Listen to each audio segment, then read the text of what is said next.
Hi, thank you for stopping by. This video is for those of you who are about my age and, well, feeling the lure of creating an online business or listening to that little voice in their head that says you're too old or you don't have the right skills. Perhaps you've heard this quote before. Of all sad words of tongue and pen, the saddest are these, it might have been. John Whittier certainly hit the nail on the head with those words. I can't imagine reaching a point in my life where I look back and truly regret not having gone after a dream, something that I really wanted to do. How about you? Maybe you haven't pursued your dream goal because, well, you had to make other people in your life a priority. Maybe now you don't want to try because, well, it won't happen overnight and you will have to learn some new skill sets. It might have been is a sad eulogy. Don't let those words become prophetic. Now is the perfect time to nourish your dreams.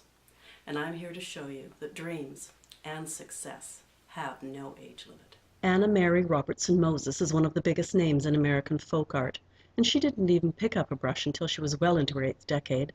Grandma Moses was originally a big fan of embroidery, but once her arthritis grew too painful for her to hold a needle, she decided to give painting a try in the mid-1930s. She was 76 when she cranked out her first canvas, and she lived another 25 years as a painter, long enough to see the canvases she had sold for $3 each fetch prices north of $10,000 each.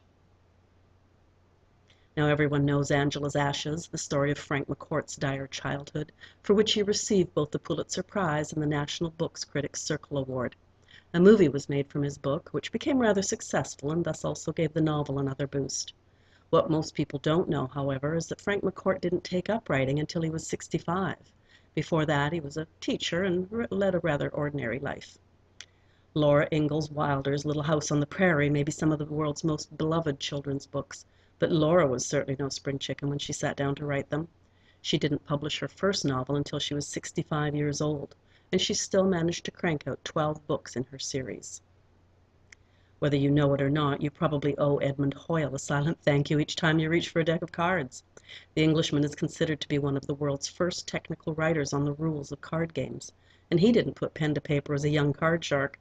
Hoyle was around 70 years old when he first began recording the rules of various card games, and over the last 27 years of his life, his smash hit, A Short Treatise on the Game of Whist, went through over a dozen editions. Kathryn Joosten started out as a nurse and then was a stay-at-home mom. When her marriage failed, she thought she'd chase her own dreams for once and become an actress, even though many would have considered her too old to start an acting career. It took her several years, and she was almost 60 when she finally had the success she deserved for her never-tiring persistence. Kathryn appeared in countless TV shows, and you may recognize her as the Emmy-winning Karen McCluskey from Desperate Housewives. Now, while I was looking for average people to use as examples for this video, I came across something called the Ageless Project. Their point: we're sending the message that the personal creative side of the web is diverse and ageless.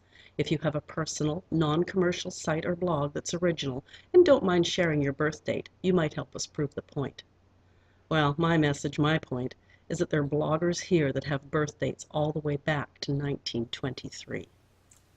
So, there you have it. Online at 90 and pursuing and finding success well after 50.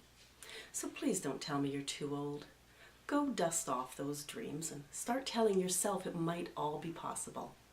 Don't let the words, "it might have been," put down any roots. Instead, quote that funny little train from our childhood. I know I can, I know I can, I know I can.